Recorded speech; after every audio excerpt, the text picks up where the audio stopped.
Hi Aries, welcome to December. This is Teresa from Tarot by T. And before I start your reading, I want to call in some good energy. So this month we're in eclipse season. We have a full moon eclipse in Gemini, which is on the November 30th, but it's going to affect the beginning part of December. And then we have a new moon eclipse, or a solar eclipse, in Sagittarius on December 14th, and then December 21st, solstice, we have Jupiter conjunct Saturn in Aquarius, so they're changing signs, that's a big deal. And then we have a full moon in Cancer on the 29th. So we have I'm going to be talking about the eclipse moon and also the full moon in Cancer at the end of the month. So let's see what the cards say. We have a lot to talk about this month. And it's the end of the year, thank God. Hopefully next year will be better. So, what does Aries need to know about love and relationships for the month of December? What does Aries need to know? And what will these eclipses bring? We're closing out the year. What does Aries need to know for December 2020? Okay, let's see what we have. I hope I can get all this information in. So we have the Nine of Swords. And then the Fool. And the Ten of Cups. And the Hangman.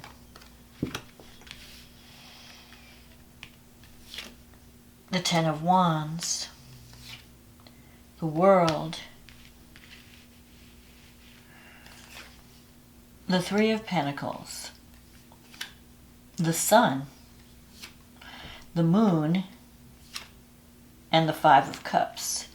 And the card at the bottom of the deck is the Seven of Wands. So let's see what's going on here. So you're starting out the month with the Nine of Swords energy. This is a card of worry, and you might be having sleepless nights. Sometimes you may be worried about someone's health, if not your own. But it's mental stress. You have a lot of mental stress at the beginning of the month. And the thing about the Nine of Swords is, a lot of times, a lot of what we worry about may not come to be. It's just our mind working overtime. So your mind might be working overtime, imagining future problems that may not happen. Crossing this, you have the Fool. So you're on the edge of a brand new cycle. Maybe you're worried about this new beginning. Is it going to work out? How's everything going to go? But you're on the edge of starting something completely new. That's going to be, it's like a brand new beginning for you. And especially the World is here. The World is an ending, is the last card of the major arcana, and the Fool is the first card. So something is coming to completion, something is ending, and you're going to be starting a brand new thing. We'll see what it is when I get into the reading here. You have the Ten of Cups in the past. So you've had some, the Ten of Cups is a love card. It's a happy card. It's a card of feeling fulfilled, feeling loved, being surrounded by people who care about you. And then you have the Hangman here. So you might be giving something up for something better. Something may be ending that was once really good, that gave you a lot of happiness and joy. But there's something new on the horizon. And you have the Ten of Wands here in the future. So I feel like you've been carrying a heavy burden. Maybe that's what, with the Nine of Swords, you've been worried about something and it's been a burden to you. But I feel like that's all coming to an end. Like you're coming to the end of a time of worry and carrying this heavy burden. And you're going to be stepping into a new cycle. But you first have to complete something before you can start this new beginning. And the World card, often the World card means everything coming together. It doesn't always have to mean an ending, like a difficult ending. It can mean that, okay, I've done all the hard work and now it's over, it's complete, and now moving to the next level. Like you may have prepared you might have been working hard on something, or there might have been, if you were in a relationship that had some difficulties, you may have worked through that, and now you're completing something. But the Fool card is actually, the Fool is like a brand new beginning, turning a page. So it's possible that in a relationship, you could be having a new start with someone. It could be a brand new person, a brand new relationship, or it could even be starting over with this. Like if you're in a committed partnership, saying let's have a new beginning. You've worked through some difficulties, and you're turning the page and having a new cycle. You have the Three of Pentacles here in your negative thinking sector, and that's followed by the Sun in your environment. So there's some career success coming up too. The Three of Pentacles is recognition, promotion, being recognized for your talent, and you may have been doubting yourself. Maybe that's what the Nine of Swords is about. You're doubting your ability, doubting if anything could ever work out. It's almost like you've been through the mill, but now you're coming you're coming away from the darkness. You're moving into a brighter time, because the world, it's like it's over. It's the end. Something that has been taking up a lot of your time is ending. You won't have that heavy burden anymore. And in place, you have the Sun. In your environment, the Sun means you can overcome any problems. And the Sun, it could be a new relationship with someone that you really have a lot of fun with, someone you really enjoy their company, because the Sun card is usually about honoring your inner child, doing something creative that you really enjoy. It's like the Sun comes out. After the worry, after the clouds, after, whatever you've been through, the troubles, the Sun comes out and everything's going to be okay. You have the Moon card here, though, in your wish fulfillment sector. So you could be worried about, the Moon is about illusion or deception or having your imagination work overtime. Now, on the one hand, it could mean that you're starting a new creative project. If you're doing anything that has to do with creativity, the Moon is your friend, because it gives you that imagination. It helps you to come up with ideas. But you want to be on guard that you're not over-idealizing a situation, that you're not imagining things to be better or worse than what they really are. So sometimes I think that when you really want something, you worry about it. Like, this is so important to me. I want it to work out. I want it to be okay. And your mind starts to come up with all kinds of, possible scenarios. So don't fill in the blanks with what you don't know with worry. You need to communicate. The Five of Cups is here as an outcome card. So there could be some relationship issues that you have to still work out. The Five of Cups sometimes is a card of regret, or you're focusing on your losses and you're not seeing the new opportunities that are developing in front of you.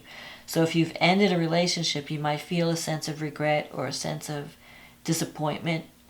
That something didn't work out the way you wanted it to. But you have to let go, because I feel like there's new energy coming in. Don't focus on the past, on anything that you've lost in the past. Don't focus on what you're leaving behind. Focus on the future and what's coming into being. Focus on the new cycle that's birthing at this point. Because with this Fool card, that's a card of a new cycle starting. Something ends and something new begins. And the Seven of Wands, this is a card of overcoming obstacles. So I feel like whatever obstacles you've had in a relationship, or could even be a work situation, something that you're trying to build, you're going to be able to overcome it. You may have to set some boundaries with someone and stand up for what you believe in. But with the Sun in the reading, you can overcome any problems. So don't have any regrets about the past. Don't cry over spilt milk. Focus on the future and on the new beginnings that are now going to start to take shape this month. And especially with these eclipses. Eclipses come to shake us up, and they speed up our timeline. So sometimes, people and things and situations get eclipsed from our lives when that happens. But that's only preparing us for some new path that we need to be on. And really, it's like helping us to drop the baggage. So this lunar eclipse, which is a full moon eclipse, which is happening on November 30th, but it's going to be in effect through part of December until the next until the next full moon. And it could sometimes, eclipses also last for 6 months. So it's not going to just be in December. This is going to be a 6-month time frame. And this is happening in your 3rd and 9th house. So the moon is in the 3rd house. The sun is in the 9th. So there could be some issues around. The 3rd house is the house of communication. So it could be an internet project or some kind of marketing project that you're working on. But in relationships, it could be having to do with relatives. The 3rd house is brothers, sisters, aunts, uncles. So something may be completing that has to do with someone who's at a distance. The 9th house is also about, the sun's in the 9th, so the 9th house has to do with higher education. So you could be, something could be completing in terms of a communication project, an educational project, where you're either sharing your wisdom, you're either teaching or learning, and maybe you've developed some kind of program and you're ready to launch something. But there could also be some ending around of relatives in the 3rd house, brothers, sisters, aunts, uncles, or something that is coming to light. You're seeing the truth. Something's being revealed.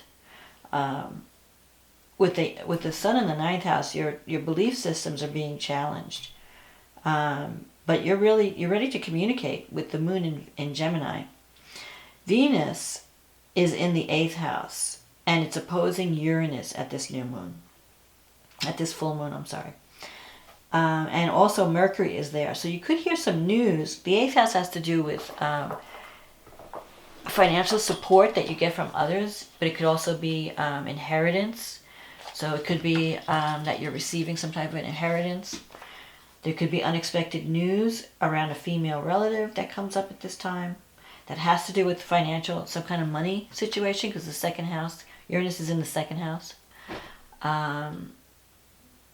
I feel that sometimes when Uranus is in the 2nd house, you might be deciding to start your own business, to go on under some kind of contractual, whatever you're starting, the money might be feast or famine. There could be ups and downs in the financial aspect of it. Now, Mercury in the 8th is sextile Jupiter and Saturn in the 10th. So this is good news for career matters and for your public image. You might hear good news about some kind of financial support that's coming. Whatever, you don't know. With Uranus, you just don't know. There could be unexpected things. And Mercury, you may be looking deeper.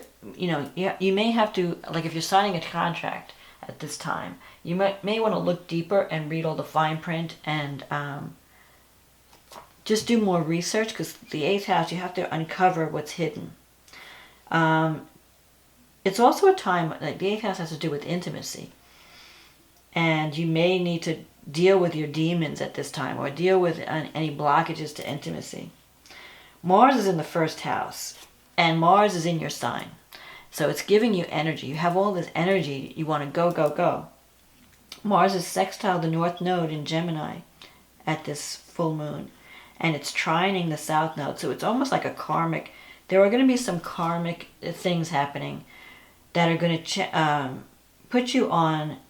It's like you're moving into a new path, and it's almost like destiny, that this is the path you need to go on. And with the Gemini, it has to do with communication and storytelling. So if in the past you've been involved with higher education, teaching, learning, sharing your wisdom, you may now be wanting to communicate what you know. Or you may be involved in something that involves technology, communication. Those are all 3rd house. Travel. 3rd and 9th house has to do with travel. And you're really excited, or I think you're really anxious to get things going. But there could be some surprise developments around financial matters that might hold things up. But in any case, you're going to see what's happening, because things are going to come to light at this full moon. And it could be something gets eclipsed. It could be because usually a lunar eclipse can eclipse a female from your life. The new moon is happening on December 14th, and this is a solar eclipse. And that's happening in Sagittarius, and that's going to be in your 9th house of travel, long-distance travel, communication, higher education, teaching, learning. So you might be involved in a new project that involves reaching a global market. international market. It could be a website or publishing, even ninth house is publishing. It could be some kind of legal thing because Mercury's there. And so there could be some contracts that need to be signed, some details to be worked out. And this is trining Mars in your first house. So you want to be, you're going to be like really gung-ho, and Mars in your first house is giving you all this energy. Just the only thing you have to be careful is not to be too impatient or too aggressive. Venus in your 8th is sextile Saturn in your 10th and Jupiter. Now this month, Saturn and Jupiter are coming together. First in Capricorn, and then the big conjunction is going to be in Aquarius toward the end of the month on the 21st. So let me finish with this and I'll talk about that. Saturn in your 10th house and Jupiter is bringing you luck and recognition and promotion. Venus in the 8th is bringing money, financial support, possibly even love or intimacy, because Venus, the 8th house is the house of sexual intimacy, so you could be connecting with someone that you could really have an intimate relationship with. Or it could just mean that money's coming in. When Venus is in your 8th house, it's not so much the money you earn, it's more like financial support, so grants or funding or inheritance. Those things are coming in for you at this time. You might even have a change in career, because Pluto's in your 10th house. Change in your status in some way. The only thing is Mercury is squaring Neptune at this time. So if you're, like I'm saying, so if you're signing any contracts, you really want to make sure that you know what you're getting into and that there's no hidden clause or anything like that. Now, when Jupiter and Saturn come together later in the month, first they're going to come together in Capricorn in your 10th house. Then they're going to move to Aquarius. This is bringing in a whole new cycle. And it's going to be in the 11th house in your chart. We haven't had Jupiter conjunct Saturn in 20 years. So every time they come together, it's a major shift. But also in Aquarius, they're moving from earth signs now to air signs. So the focus is going to be more on the Aquarius energy, which is technology, which is thinking, caring about not so much the individual, but more about society in general, like it's what's good for the group. You might be joining new groups. You might be dealing with something very innovative. There could be a new friendship, because the 11th house is the house of friendship, that you're joining together to create something new. You might be joining a new group or creating new friends. But Jupiter brings, it's almost like you're achieving a goal or a dream. And with Saturn there, it's been something that you've been working on for a long time. It's finally coming to completion. It's finally coming to fruition. So you could be achieving something very significant and starting on like something that really benefits the world in some way. So it could be, you could even be teaching with Jupiter or sharing your knowledge.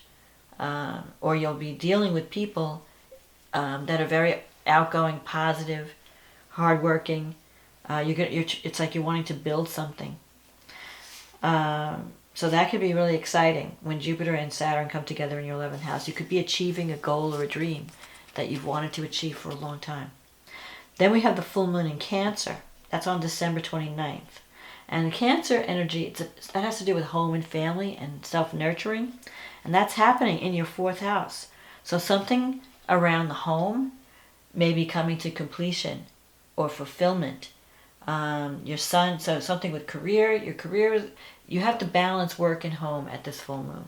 So you might be torn between, well, I want to do all this stuff, I want to move ahead with my career, but I want to also take care of my family. And I also have family, needs. This full moon is sextile and trine, like the moon is sextile Uranus and the sun is trine Uranus in the 2nd house.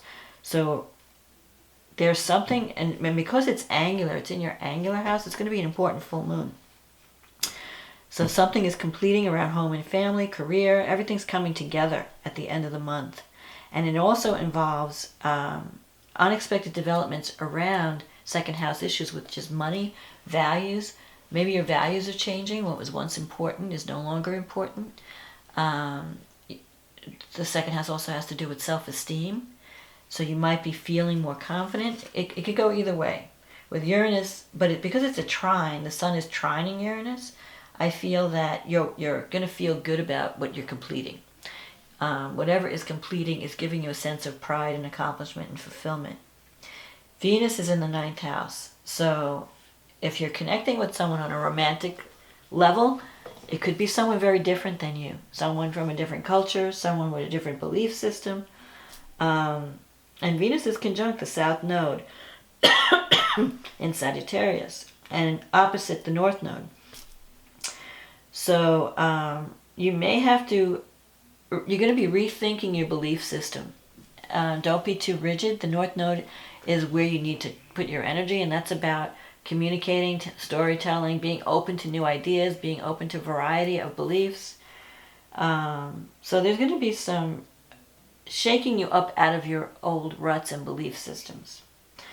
The only thing you have to be careful with this around the full moon, and it's actually happening just before the full moon, Mars will be squaring Pluto. So Mars in the 1st will square Pluto in the 10th. So there could be some power struggles around a career matter, where you might be dealing with someone who wants to bully you or get you to do a certain thing, and you're not really wanting to do that. Venus is also in the 9th squaring Neptune in the 12th. So you want to make sure that if you're connecting with someone that you know a lot about them, you know what's going on, because Neptune can bring, you may want to take care of someone, or sometimes it makes you're idealizing someone and you're not really looking at who they are or what they are. So you want to look deeper into whoever you get involved with. Don't be too in a hurry to commit. Learn more, because when Neptune and Venus square each other, there could be some kind of, either you're deluded about someone, you're idealizing someone, giving them more credit than they're worth, or you're wanting to save someone. So just be careful about that you're being realistic around love around this time. But you're really going to want to feel, because you're home with the moon in the 4th house, it's a very sensitive, and it's going to be strong. Home and family is going to be really important. You're really going to feel like I need nurture. I need to be nurtured, or I need to be taken care of, or I need to have more family in my life. Maybe if you're feeling that you've been working too hard and neglecting family, that's going to be important. You're going to see things, because full moons always bring things to light. You're going to see where you need more work-life balance, where maybe you've been neglecting your home and family needs for this new beginning that you're trying to create. You've been too focused on your public life, your career, and you may need to give more energy to your home and family and building that home and family base. But I think I think it's good. I think that whatever is completing at this time is going to bring you surprises, and it may even shift how you earn your money. You may decide to go off on a different career path that involves technology or innovative new things. With Uranus in the 2nd house, it could mean that you're dealing more with technology. So that could be innovative inventions, electricity, internet, anything that has to do with anything that's new and cutting edge. That could have your attention right now, and you might be moving away from something that involved teaching or higher education and moving toward this new technological advance. It could even be astrology for some people, because Uranus rules astrology. But whatever it is, whatever project you're involved in, it's going to be something that's going to help the world or help society. It's not just going to be, it's going to be more like a social cause. So I think that you have some new beginnings coming up this month, and it's going to lead you into a whole new path. So don't be afraid to let go of the past and past habits. Don't be afraid to fight for what you want and what you believe in, because you have a lot of good cards here. I feel like you're going to be happy with the way things end, and it's going to be setting you on a new path. So that's my reading for December, Aries. I hope you enjoyed this reading. Have a happy solstice, Merry Christmas, happy holiday, happy Kwanzaa, whatever you're celebrating this year. I hope your year comes to completion in a good way, and you have a lot to celebrate around the holidays. With this full moon in Cancer, I think people are really going to be wanting to feel close to family at this time. So maybe you could put work on the back burner around the holidays and really nurture those family relationships. Anyway, I hope you enjoyed this reading. If you did, click on the like button, click on the subscribe button. If you're new, welcome. I want to thank everyone for supporting this channel. If you'd like a private reading, click on the link in the description box. It'll take you to my website, and we can do a reading based on your specific situation. In the meantime, have a wonderful December, and I'll talk to you again in January. Okay, bye now.